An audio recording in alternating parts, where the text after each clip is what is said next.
नमस्कार, मैं शिमला से राजेश मंडोत्रा। आप दिव्य हिमाचल टीवी का खास कार्यक्रम हिमाचल की बात मेरे साथ देख रहे हैं। आज इस कार्यक्रम के जरिए दिन भर की अपडेट आपके साथ साझा करेंगे और जो बड़ी घटनाएं हैं उनका विश्लेषण करेंगे। शिमला में आज दो प्रमुख घटनाएं आज थी। अगर हम एक्टिविटी के हिसाब से देखें, आज एक तो जो सेब बागवान हैं उनका प्रदर्शन था सचिवालय के बाहर, और शाम को मुख्य सचिव के साथ उनकी बैठक थी ताकि जो इश्यूज़ हैं उसको एड्रेस किया जा सके। लेकिन उनको इस बैठक में मिला क्या और जो प्रदर्शन कैसा रहा, एक ये बात करेंगे। और दूसरा कांग्रेस का प्रदर्शन था जो नेशन वाइड था, पूरे देश में हुआ। ईडी के दुरुपयोग और महंगाई को हालांकि इसमें एक रीज़न बताया गया था, लेकिन असली मकसद जो है वो जो ईडी को लेकर कांग्रेस टारगेट कर रही है केंद्रीय जांच एजेंसियों के दुरुपयोग का आरोप लगाते हुए, जिस तरह से जो केसेस चल रहे हैं सोनिया गांधी राहुल गांधी के खिलाफ, और ये भी इसी का एक राजभवन के बाहर आज प्रदर्शन था। इसके अलावा अगर बात दूसरी करें तो मुख्यमंत्री आज बिलासपुर में थे और विक्रमादित्य सिंह ने जो रोजगार यात्रा है अपनी वो शिलाई से लॉन्च की। जहां तक इन एक्टिविटी की बात करें, इसके अलावा जो हिमाचल में अब आने वाले दिनों के लिए घटनाएं हैं उनकी बात करेंगे, क्योंकि फाइनेंस को पे कमीशन को लेकर एक जो क्लैरिफिकेशन है वो इशू करनी पड़ी है अपने सारे सरकारी विभागों के लिए। उसकी वजह आपको बताएंगे ये क्लैरिफिकेशन क्यों इशू हुई। आपको ये बताएंगे कि एरियर और डीए से पहले क्या पे रिवीजन और जेओएआईटी का मैटर सॉल्व होगा या नहीं, और साथ में 8वें पे कमीशन को लेकर सरकार अब क्या सोच रही है। भारत सरकार का मसला है, हमारा 6th पे कमीशन था, भारत सरकार का 7th था, अब उनका 8th होगा, हमारा 7th होगा। दोनों को लेकर क्या डिफरेंस है, और 8th पे कमीशन को लेकर भारत सरकार ने अपने यहाँ क्या रिप्लाई दिया है, क्योंकि संसद सत्र चल रहा है। इसीलिए ये बात करना ज़रूरी है, क्योंकि पंजाब अपने क्योंकि हम पंजाब को फॉलो करते हैं और पंजाब अपने यहाँ नए पे कमीशन को लेकर लगभग चैप्टर क्लोज कर चुका है, और इसी वजह से अब हिमाचल में आगे क्या होगा वो भी आपको जानकारी देनी है। स्कूल टूर्नामेंट में बच्चे पॉजिटिव आए हैं और ये अपने आप में एक हैरान करने देने वाली बात है। इससे पहले जहां तक बात अगर क्लस्टर्स की करें तो हिमाचल में 71 क्लस्टर अभी एक्टिव हैं, और 3 जिलों में जो एजुकेशनल जो इंस्टीट्यूट हैं उनमें कोविड के केसेस आ रहे हैं। तो कोरोना के जो मामले हैं उनको लेकर भी आपको बताएंगे कि आगे इसमें क्या हो रहा है। लेकिन कोविड के साथ एक जो सबसे बड़ा सवाल अभी ये चल रहा है कि आने वाले दिनों में जो राज्य सरकार है वो ये जो 2 मसले अभी पेंडिंग हैं उनको लेकर किस तरह से डिसीजन लेती है। एक है एरियर और डीए का, और दूसरा है जो पे रिवीजन से रिलेटेड मैटर हैं उनका। अब इन दोनों में अभी रिसेंटली जो संभावनाएं या जो गणित अभी बन रहा है उसकी बात करेंगे आपके साथ, और इसके साथ जो डॉक्टरों की भर्ती है उसकी बात करेंगे, टीजीटी और स्कूल लेक्चरर में भर्ती है उसकी बात करेंगे, और साथ में स्कूल प्रिंसिपल प्रमोशन की बात करेंगे। स्कूल प्रिंसिपल प्रमोशन जो है वो बड़े दिनों से एक तरह से टल रहा है मैटर, और अब इसमें नया क्या होगा, अभी तैयारी क्या है उसकी बात भी करेंगे। कैदी एक पुलिस को धक्का देके भाग गया, उसकी भी आज घटना ये शिमला की ही है, इसकी भी बात करेंगे। प्री नर्सरी भर्ती में जो हलचल तेज हुई है उसके बावजूद क्या ये संभव है कि चुनाव आचार संहिता से पहले प्रोसेस शुरू हो जाए। भर्ती तो दूर की बात है लेकिन प्रोसेस शुरू हो जाए। लेकिन आज जितनी एक्टिविटी इसमें हुई है वो बात करेंगे। सेब सीजन से पहले फर्जी ट्रक पकड़े गए हैं, ये भी अलर्ट रहने वाली बात है। आधार अपडेशन पर एक बड़ी राहत है उन पेरेंट्स के लिए जिनके बच्चे 15 साल की उम्र अटेन करने वाले हैं, क्योंकि अगर बचपन में कम उम्र में आधार बन जाए और 15 साल में उसकी अपडेशन ज़रूरी है, तो ये अपडेशन का फ़ायदा आपको, अपडेशन की सुविधा कहाँ मिल पाएगी ये जानकारी है। सीएम के घर पे क्यों बिजली कर्मचारी पहुंचे थे उसकी बात करेंगे। बागवानों को धरने में क्या मिला, महिला भत्ते पर राजनीति कैसे गर्म हुई, मुकेश अग्निहोत्री के सोशल मीडिया के जरिए ये बात कहने के बाद आज जो है इस पर कल अलका लांबा ने ज़रूर सपोर्ट किया था, लेकिन आज विक्रमादित्य सिंह ने इशारों में कुछ और कह दिया, और मुख्यमंत्री जयराम ठाकुर ने उस पर और हमला आगे कर दिया कुछ चीज़ें और ऐड करके, तो वो भी आपको बताएंगे। इसके बाद शिमला में क्यों आज हेलीकॉप्टर सीएम का नहीं उतर पाया, उसके कारण जो टूर प्रोग्राम चेंज हुआ उसकी बात करेंगे। घंडल पुल पर कोर्ट ने नोटिस दे दिया है सरकार को, जो हमने आपको बताया था कि इसको लेकर इतनी लापरवाही है कि 1 साल पूरा होने को आ रहा है, लेकिन अभी भी जो इसमें डंगा लगना था और वैली ब्रिज को हटाना था वो काम नहीं हुआ। कोविड की हम बात करें तो आज की जो कोविड की रिपोर्ट है वो आपको बताएंगे, और कोविड रिपोर्ट के साथ जो बाकी मामले इसके साथ हैं वो भी आपके साथ साझा करेंगे। लेकिन सबसे बड़ी बात आज की ये कि जो हम आपके साथ रिक्वेस्ट करते हैं कि अगर जितने लोग अभी जुड़ चुके हैं वो एक बार अपनी वॉल पर या फिर अपने किसी ग्रुप में इस लाइव को ज़रूर शेयर कर लें ताकि बाकी लोगों तक भी ये इन्फॉर्मेशन चली जाए। एक जो कोविड की बात अगर हम सबसे पहले कर लें तो वो आपको जानकारी पहले आज के केसेस की दे दें, फिर उसके बाद जो अगले मैटर हैं वो एक एक करके आपको बताएंगे। और आज के केसेस में जैसा मैंने आपको पहले बताया था कि जो रिकवरी और बाकी सारी चीज़ें हैं वो लगभग बराबर बराबर चल रही हैं। फिर भी आज 5,559 सैंपल हुए थे, इसमें 780 पॉजिटिव निकले, लेकिन रिकवरी 951 लोगों की है, तो रिकवरी ज़्यादा है और नए केस कम हैं। 14 पेशेंट आज एडमिट हुए हैं हॉस्पिटल में, लेकिन 14 ही रिलीज हुए यानी कि ठीक हो गए। तो जो टोटल एक्टिव केसेस हैं वो 5,227 ये कम हुए हैं। डेथ जो है आज कोविड की 2 है। हॉस्पिटल में जो जितने एडमिशन थी 101 की, वो कल भी 101 थी, आज भी 101 ही है। तो ये एक जो नई बात है वो है। लेकिन आज की जो 2 डेथ हैं, कांगड़ा में 50 साल की फीमेल, इनको कोविड रिलेटेड निमोनिया ही था। शिमला में 82 ईयर के मेल हैं, इनको कार्डियोवास्कुलर डिजीज था और डायबिटीज़ भी साथ में था। तो ये 2 डेथ आज की रिपोर्ट हुई हैं, और इन 2 डेथ के बाद जो बाकी मामले हैं वो लगभग वैसे ही हैं जैसे कि पहले से चल रहे थे। इसके बाद कोविड की अगर हम बात करें तो क्लस्टर की भी बात कर लेते हैं। हिमाचल में प्रेजेंटली 71 क्लस्टर एक्टिव चल रहे हैं। क्लस्टर का मतलब ये होता है जहां एक जगह 3 से ज़्यादा केस हमें मिल जाते हैं तो उसको क्लस्टर कहते हैं। और आज अगर हम हेल्थ डिपार्टमेंट की रिपोर्ट के हिसाब से देखें तो शिमला में एक नर्सिंग कॉलेज है प्राइवेट, ये इसको क्लस्टर बनाया गया है क्योंकि यहाँ कुछ छात्राएं पॉजिटिव आ गई थी। सिरमौर में एक स्कूल है सीनियर सेकेंडरी स्कूल, वो उसमें कुछ बच्चे पॉजिटिव हैं। और ऊना में थाना कलां स्कूल है जो वो भी क्लस्टर की वजह से पॉजिटिव हुआ था। और 71 क्लस्टर टोटल हैं। और इनमें जो अभी केसेस चल रहे हैं उसके हिसाब से अगर हम देखें तो इन केसेस में बहुत सारी चीज़ें जो ऐसी हैं जो इनकी जो ट्रेसिंग हुई उसके बाद फिर से केस पॉजिटिव आए हैं। इसीलिए ये सारी चीज़ें हैं। अगर हम क्लस्टर की बात कर रहे हैं तो जो स्कूल टूर्नामेंट में बच्चे पॉजिटिव आए हैं उनकी जानकारी भी आपको लगे हाथ दे दें। भट्टा कुफर में जिला स्तरीय खेल कूद प्रतियोगिता ये चल रही थी, 12 बच्चे इसमें पॉजिटिव आ जाए हैं। शिमला का ये केस है और इसीलिए जो शिमला में एक्टिव केसेस की संख्या 886 हो गई है। लेकिन ये जो अभी शुरू हो रहे हैं, क्योंकि बड़ी सारी स्कूलों में स्पोर्ट्स अभी शुरू हो रही हैं, 9 अगस्त से लगभग ये हर जिला में शुरू हो जाएंगी और उसके लिए कोविड अप्रोप्रिएट बिहेवियर की गाइडलाइन अलग से एजुकेशन ने जारी की है, लेकिन उससे कोई फायदा होता हुआ दिख नहीं रहा। आज भट्टा कुफर में जो ये बच्चे पॉजिटिव आए हैं 12 एक साथ, और इनकी अगर आगे कॉन्ट्रैक्ट ट्रेसिंग होगी तो फिर आपको और ज़्यादा चीज़ें इसमें मिलेंगी। घंडल का जो ब्रिज है ये घनाटी से आगे, क्योंकि लोअर हिमाचल के सारे डिस्ट्रिक्ट शिमला मटौर जो नेशनल हाईवे है उस पर ये पड़ता है, बैली ब्रिज लगाया गया था, अगर ये भी टूट गया क्योंकि वहाँ ऐसा लग रहा है कि लैंडस्लाइड फिर से हो रहा है तो फिर दिक्कतें आएंगी और अब निचला हिमाचल जो है वो शिमला से कट जाएगा। आज जो चीफ जस्टिस हैं उनके बेंच ने इस मामले को लिया है और इसमें राज्य सरकार को नोटिस जारी किया है। और इसमें ये कहा गया है कि शिमला पुलिस ने सोशल मीडिया पे एडवाइजरी जारी करके इस आवाजाही को ठीक करने के लिए कहा था, लेकिन इस भूस्खलन की जगह पे तिरपाल भी लगाया गया है ताकि पानी ना रिसे। लेकिन इसके बावजूद हाई कोर्ट ने जो सरकार से जवाब मांगा है और इसमें रिप्लाई जो ये पूछा गया है कि 1 वर्ष से अधिक समय बीत जाने के बाद भी सड़क को ठीक नहीं किया गया है और इसकी वजह क्या है। वजह हमने आपको बताई थी कि NHAI ने क्लियर कहा कि उनके नाम पे ये लैंड नहीं है और जब उनके पास ये ज़मीन नहीं है तो फिर इसको लेकर वो कुछ नहीं कर सकते और इसीलिए ये जो मामला है वो इस तरह से उठाया गया है। 3 उप तहसीलों की नोटिफिकेशन आज हो गई। ये कांगड़ा की चचियाँ हैं, जालग है और कालाम्ब है। 2 ये कांगड़ा में हुई, 1 सिरमौर में हुई और ये कैबिनेट से डिसीजन हो गया था, उसके बाद ये सारी चीज़ें हुई हैं। लेकिन इसके साथ सचिवालय में आज जो राजपत्रित सचिवालय सेवाएं राजपत्रित अधिकारी संघ है उसकी बैठक थी, आम सभा थी और उसमें एक प्रस्ताव पारित किया गया है कि सचिवालय में जो कुछ IAS अधिकारी हैं वो अधिकारियों के साथ, कर्मचारियों के साथ अभद्र व्यवहार कर रहे हैं और इसके लिए मुख्यमंत्री और मुख्य सचिव के सामने मामला उठाने का फैसला हुआ है।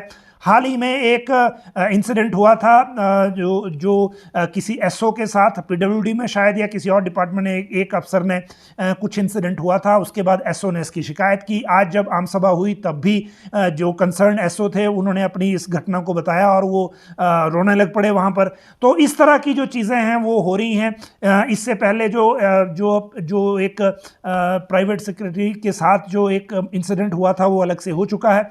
अब इसमें आगे बात कहाँ तक जाती है वो आगे देखना है, क्योंकि जो इंक्वायरी है वो एक तरह से चल रही है आगे।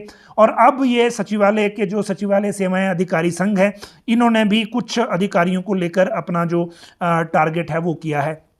आज बागवानों का धरना था और इसमें मैक्सिमम जो लेफ्टिस्ट थे वो थे, क्योंकि राकेश सिंघा इनको लीड कर रहे थे। जब टकराव होने लगा छोटा शिमला में पुलिस के साथ, तो राकेश सिंघा ने खुद आगे आके उसको रोका और कहा कि इस तरह से नहीं करना है, हमने हिंसक प्रदर्शन नहीं करना है, नारेबाजी की, भाषण दिया और उसके बाद चले गए।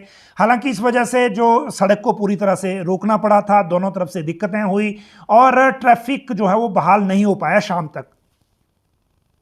उसके बाद मुख्य सचिव के साथ ये बैठक करने आए, इसमें जो संजय चौहान पूर्व मेयर हैं वो भी थे, राकेश सिंघा भी थे, कुछ और लोग भी थे। हालांकि उस बैठक में भी मुख्य सचिव से इनको कुछ नहीं मिला, क्योंकि सीएस ने कहा कि जो उन्होंने करना था वो कर दिया है। जीएसटी पे जो 10 करोड़ का कंपनसेशन एक तरह से सरकार ने भरना है वो भर दिया है, लेकिन ये कह रहे थे कि ऐसे सेब कार्टन पर भी जीएसटी रिम्बर्स किया जाए जिनके बिल ही नहीं है।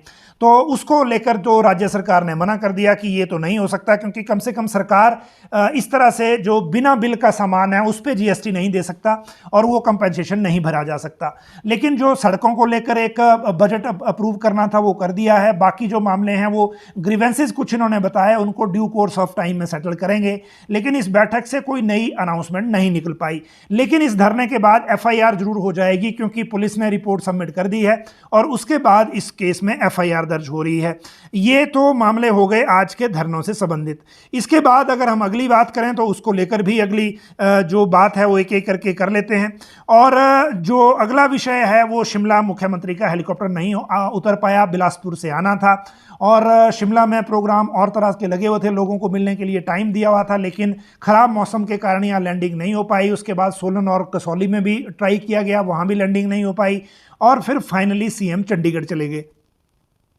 चंडीगढ़ जाने के बाद टूर प्रोग्राम रिवाइज हुआ है और नाइट हाल्ट चंडीगढ़ के बाद अब सुबह दिल्ली जो हैं वो जा रहे हैं। अब हिमाचल भवन से एयरपोर्ट जाएंगे और फिर इंदिरा गांधी एयरपोर्ट से ये बाई एयर जा रहे हैं वहाँ से दिल्ली। और दिल्ली में जो है वो सोशल मीडिया वॉलंटियर मीट जो है वो हिमाचल सदन में रखी गई है 11 बजे और बाकी फिर ऑफिशियल मीटिंग होंगी, क्योंकि नीति आयोग की मीटिंग है, फिर हर घर तिरंगा वाला वो मीटिंग है और 8 तारीख को ये दिल्ली से सुबाथू आर्मी हेलीपैड पे आएंगे, क्योंकि सोलन में कुछ कार्यक्रम लगे हुए हैं।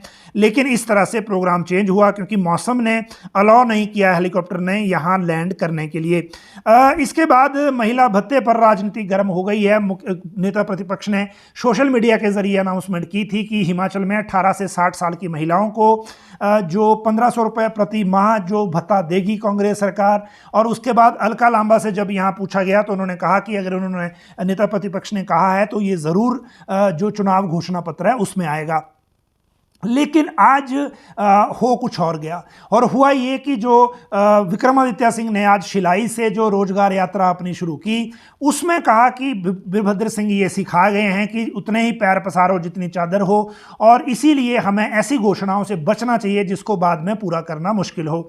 और इसी अब ये किस पर कमेंट किया ये आप समझ रहे हैं। और इसके बाद इमीडिएटली हाथों हाथ इस पर जो प्रतिक्रिया है वो मुख्यमंत्री ने दे दी और मुख्यमंत्री ने बिलासपुर में जो इनकी जनसभा थी उसमें कहा कि कांग्रेस के एक नेता ऐसा है जो बिना पार्टी को कंसल्ट किए खुद ही घोषणाएं कर रहे हैं। तो आप समझ सकते हैं कि ये कहां से कहां किस तरफ को बात जा रही है और एक तरफ से कहां सपोर्ट मिली और उसका रिएक्शन किस तरफ हुआ। लेकिन ये सारी चीजें आगे चलेंगी। अब देखने वाली बात यह है कि महिला भत्ते को लेकर कांग्रेस की चुनाव घोषणा पत्र में ये आता है या नहीं और किस तरह से आगे इस मामले में कांग्रेस बढ़ती है।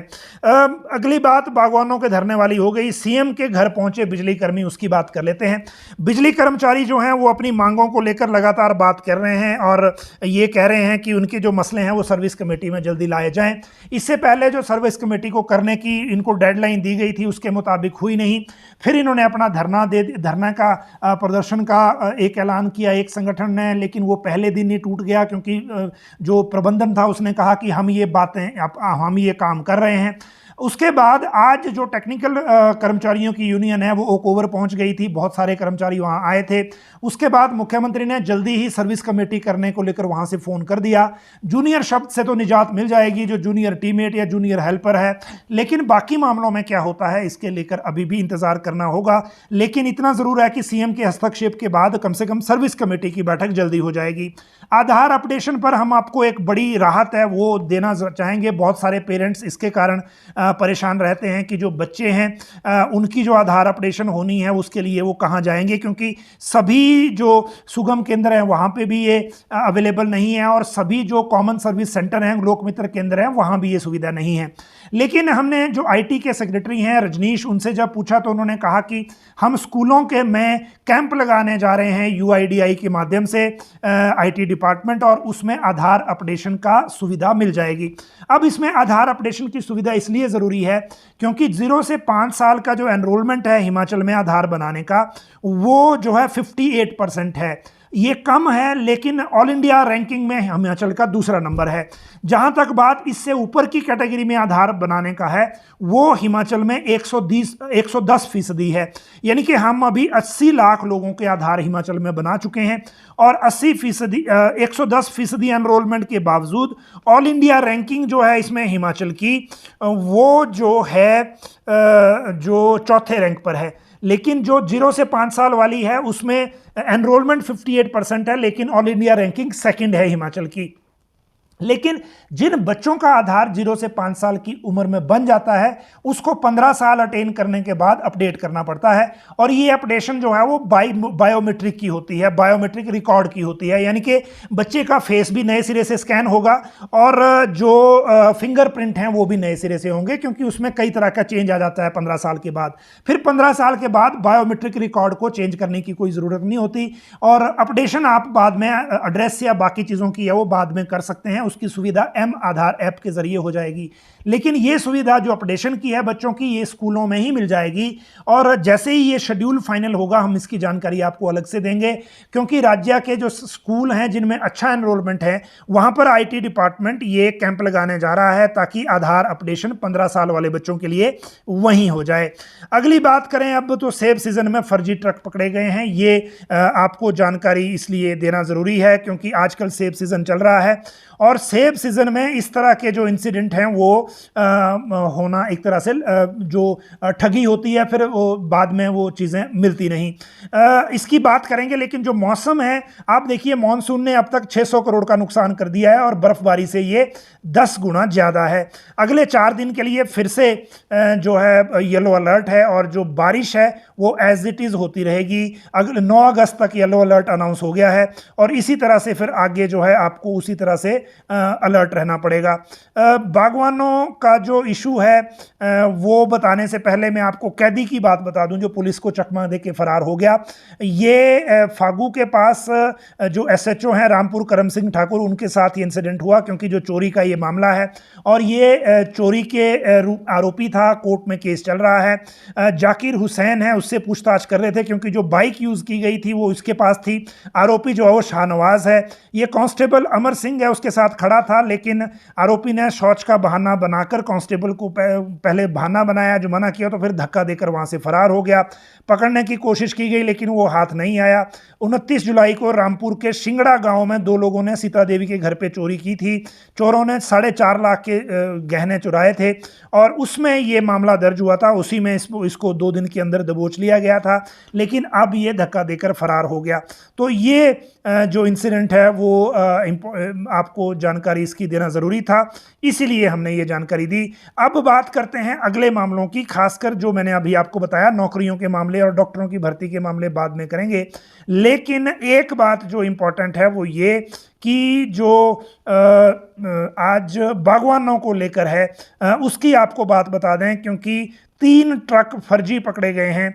और ये जो ट्रक हैं ये इसलिए फर्जी रजिस्ट्रेशन इनकी फर्जी निकली है और इसलिए सेब सीजन को लेकर पुलिस ने एडवाइजरी जारी की है। फर्जी रजिस्ट्रेशन के सेब 3 ट्रक पकड़े हैं और सतर्क रहने की सलाह दी है। जिन ट्रकों को आप लोडिंग के लिए यूज़ करें उनको पहले वेरीफाई कर लें या फिर वेरिफिकेशन के लिए पुलिस की मदद ले लें, क्योंकि अभी तक जो पुलिस ने जो रजिस्ट्रेशन है वो 3 ट्रकों की फर्जी पकड़ी गई है।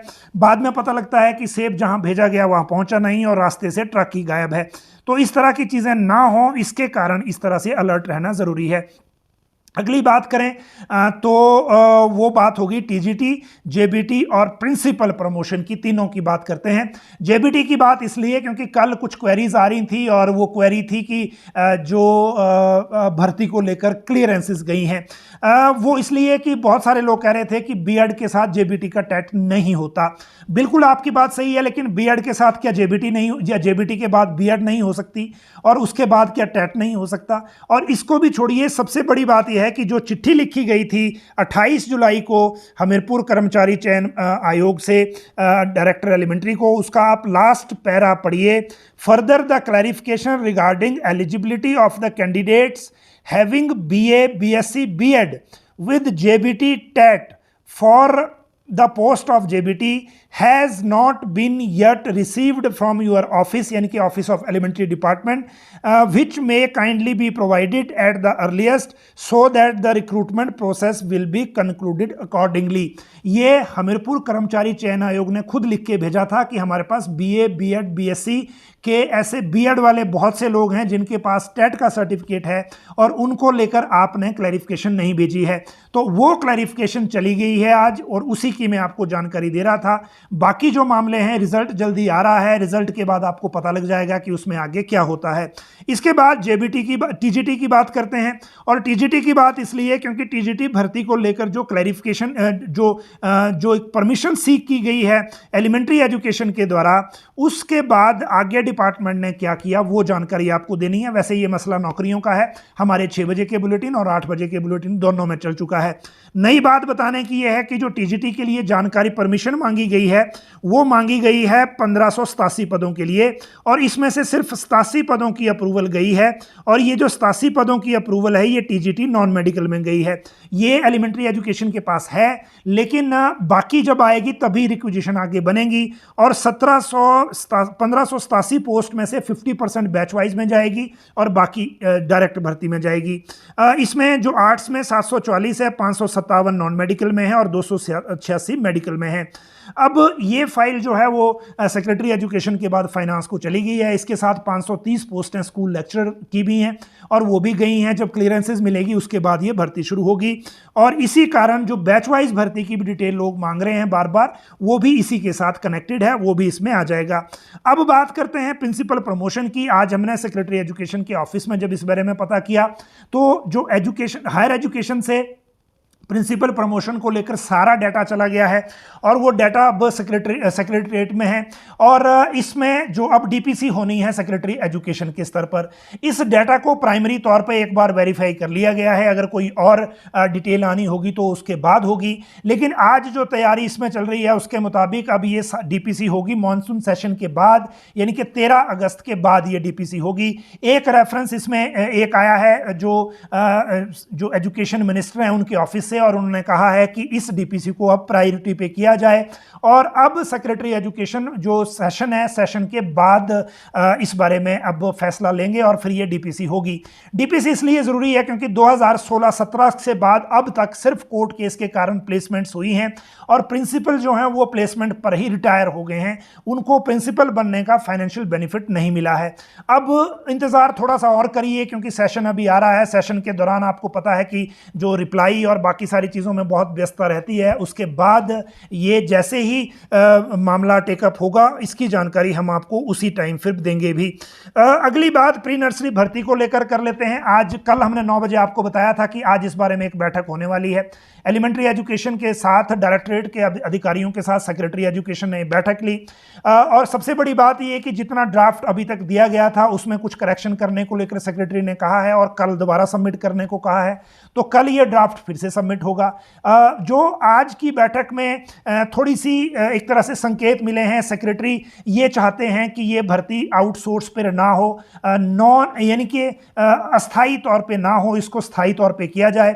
अब ये कॉन्ट्रैक्ट पर होगी या फिर ऐसी पॉलिसी के तहत होगी जिसमें एक रास्ता छोड़ा जाएगा बाद में कॉन्ट्रैक्ट पे लेने का, वो बाद की बात है। सबसे बड़ी बात इसमें यह है कि सेक्रेटरी ने क्लियरली कहा है कि जो एनसीटीई की गाइडलाइन प्रेजेंटली है प्री नर्सरी टीचर भर्ती के लिए, उन्हीं गाइडलाइन को फॉलो किया जाए। अब उसमें एक तो फंसेगी बात 45 ईयर के ऊपर वालों के लिए जो एनटीटी में खासकर हैं। दूसरी बात फंसेगी एनटीटी के 1 साल के डिप्लोमा की, क्योंकि हिमाचल में 1 साल का ही डिप्लोमा होता था और इसी को लेकर 2 बार एनटीटी की जो अध्यापिकाएं हैं जो ट्रेंड हैं वो मुख्यमंत्री से 2 बार मिल चुकी हैं, चीफ सेक्रेटरी के साथ भी बैठक कर चुकी हैं। तो ये एक मामला है। दूसरा मामला इसमें यह है कि जब आपने कोटा तय करना है तो आंगनबाड़ी को जो 30% कोटा दिया जा रहा था उसका क्या होगा। इन दोनों की कंफ्यूजन के कारण जो आज ड्राफ्ट के वापस भेजा गया है उसमें कल जो ड्राफ्ट मांगा गया है वो नॉन ऑफिशियल मांगा गया, अनऑफिशियल ड्राफ्ट मांगा गया है, यानी कि वो रिकॉर्ड पे नहीं चढ़ेगा। फिर अनऑफिशियल पे डिस्कशन होगा, उसके बाद ऑफिशियल उसको किया जाएगा और फिर वो आगे जाएगा।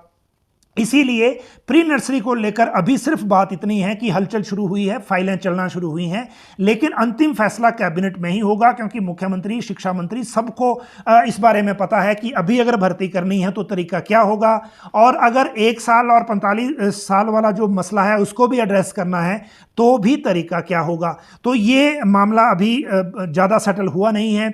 जैसे ही इसमें आगे चीज़ें बढ़ेंगी तब इसमें पता लगेगा कि किस तरफ को बात जाती है।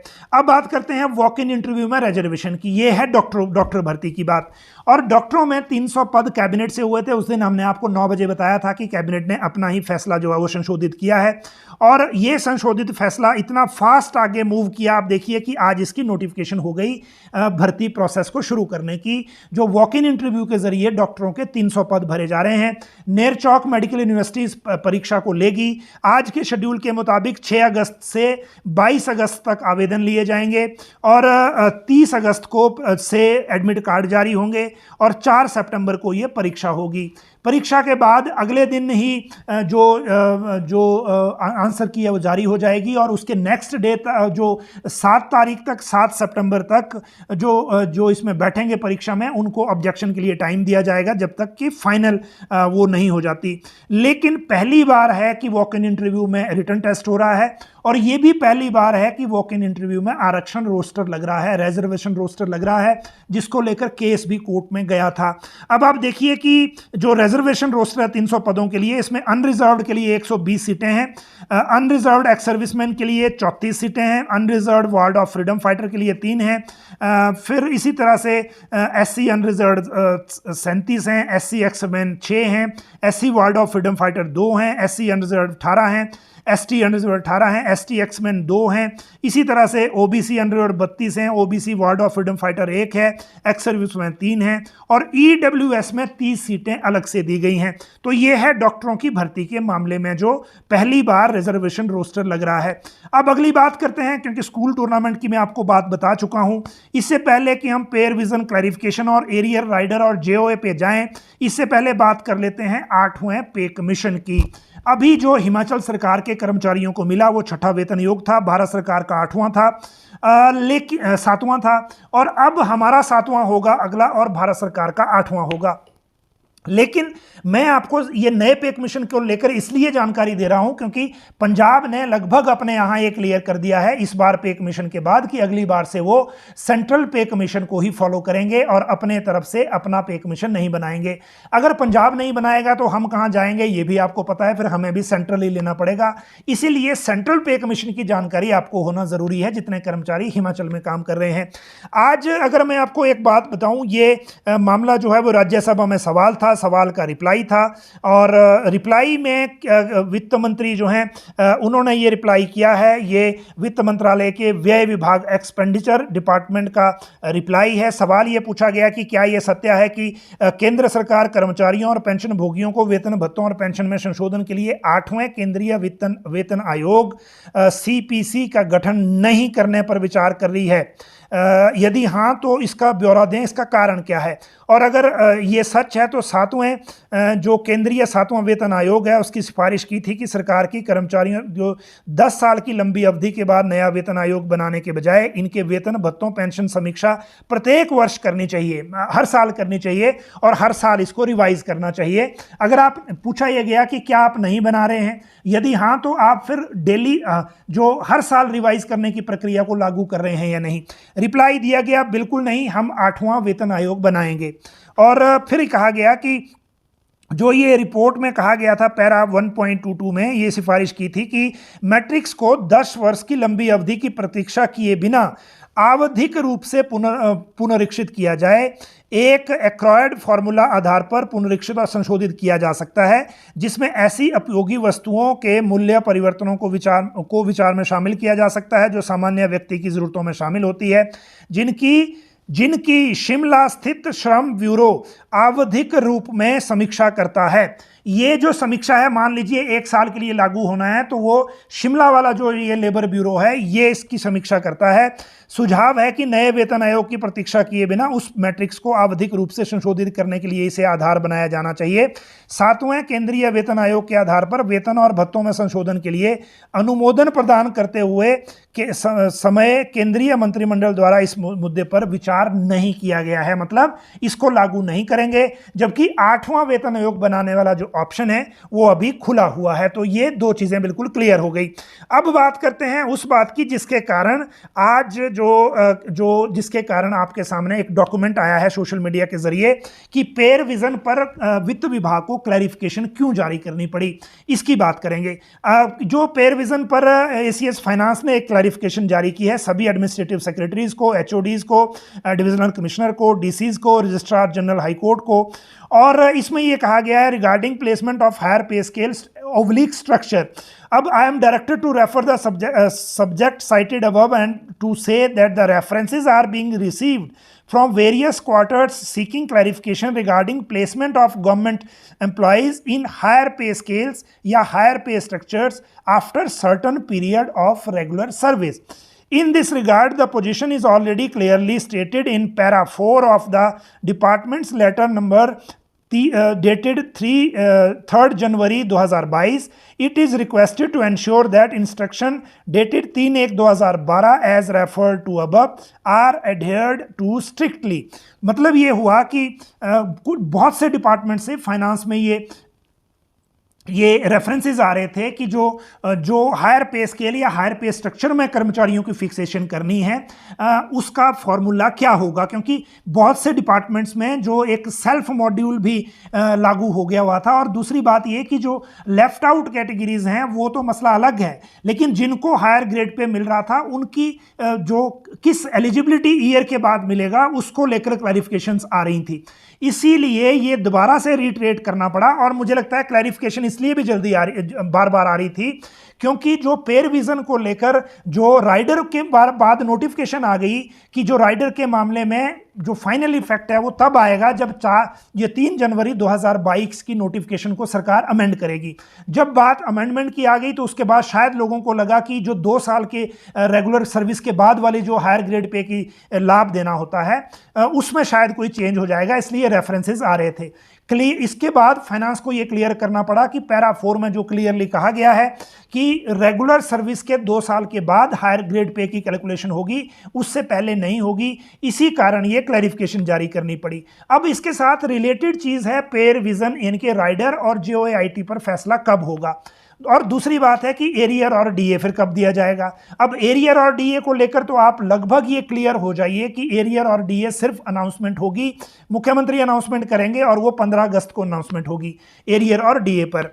जहां तक बात इसमें ये है कि कितना फीसदी होगा वो तय होगा जब एसीएस फाइनेंस जो है वो प्रबोध सक्सेना वापस आ जाएंगे और वो कल वापस आ रहे हैं, उसके बाद मंडे को दफ्तर में होंगे और उसके बाद ही ये तय हो पाएगा कि जो प्रेजेंटली जो दिया जाना है एरियर वो कितना फीसदी होगा और कितना फीसदी अभी एरियर सरकार दे पाएगी प्रेजेंटली फाइनेंशियल सिचुएशन के हिसाब से।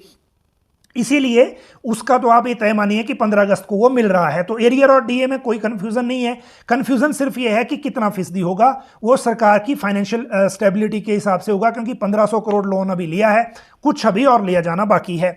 दूसरी बात इसमें यह है कि पे रिवीजन रूल्स कब नोटिफाई होंगे, खासकर संशोधित कब होंगे, जब वो राइडर वाला इफेक्ट आएगा और जेओए आईटी का आएगा। इसके बारे में अगर कैबिनेट अगर 10 तारीख को हुई, क्योंकि मुख्यमंत्री आएंगे 8 तारीख को, पहले जैसे मैंने आपको बताया सुबाथू आएंगे, फिर सोलन में होंगे, शाम को शिमला आएंगे, और शिमला आने के बाद फिर वो जो है अगला जो उनका 8 तारीख का जो 9 तारीख को विधायक दल की बैठक है, क्योंकि 10 से सेशन शुरू हो रहा है, मानसून सेशन, और 9 तारीख को ही बीजेपी का कोर ग्रुप की बैठक है। 10 तारीख से सेशन है और 10 तारीख को ही आफ्टर सेशन कैबिनेट रखी जा सकती है, या फिर 10 को हुई, 11 को हुई, 12 को हुई, जब भी हुई, लेकिन पे रिवीजन की अमेंडमेंट उस कैबिनेट में आने वाली है। और इसको लेकर आज भी जो टेलीफोनिकली आपस में बात हुई है मुख्यमंत्री कार्यालय और एसीएस फाइनेंस की, प्रबोध सक्सेना की, जो अभी हिमाचल से बाहर हैं, और अभी प्रेजेंटली जो फाइल है वो सक्सेना जी के पास ही है, मुख्यमंत्री कार्यालय में ये फाइल नहीं है। और इसीलिए अगली जो कैबिनेट है उसमें हम उम्मीद कर रहे हैं कि जेओआईटी को क्लर्क के बराबर की पैरिटी का मैटर, और जो ये राइडर वाला मैटर है, ये सॉर्ट आउट हो जाएगा, और उसके बाद 15 अगस्त को एरियर और जो डीए है वो मैटर सॉर्ट आउट हो जाएगा। तो ये दो मामले अभी हल होते हुए दिख रहे हैं। बाकी जो चीज़ें हैं वो रूटीन में उसी तरह से आती रहेंगी जैसे कि आगे चलेगी, और उसी तरह से फिर चीज़ें आगे बढ़ेंगी।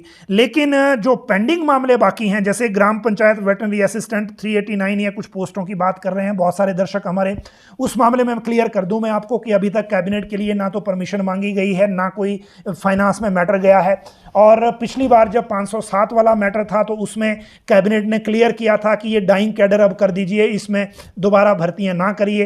अब इसमें 507 में ना करिए या फिर नए क्रिएट करिए, वो बात एक क्लैरिफिकेशन की है। और उसमें एक क्लिप मैंने ज़रूर मंत्री की देखी थी जो इनके कंसर्न मिनिस्टर हैं, कि उन्होंने कहा था कि जो नई पंचायतें हैं उनमें ये क्रिएट करेंगे।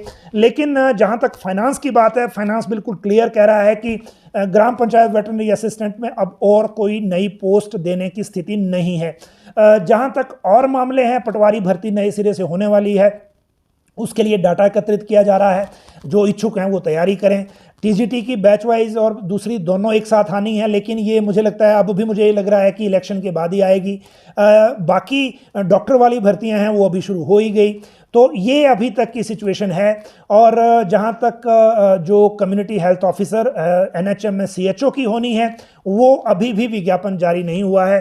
कैबिनेट से होने के बावजूद अभी भी उसमें क्या देरी है वो हम रिसेंटली उसके बारे में डिटेल लेके आपको बताएंगे। तो ये आज के कुछ प्रमुख मैटर थे जो हमने आपके साथ साझा किए। बाकी मामले जो जैसे भी हमारे सामने आएंगे उसकी बात करेंगे, और आपकी जो क्वेरीज हैं वो इसी कमेंट बॉक्स में डालते रहें, और ताकि हम इसका रिप्लाई आपको लेके उपलब्ध करवाते रहें। आप सब लोग लाइव जुड़े, बहुत बहुत शुक्रिया। कल फिर मिलेंगे इसी समय इसी प्लेटफॉर्म पे।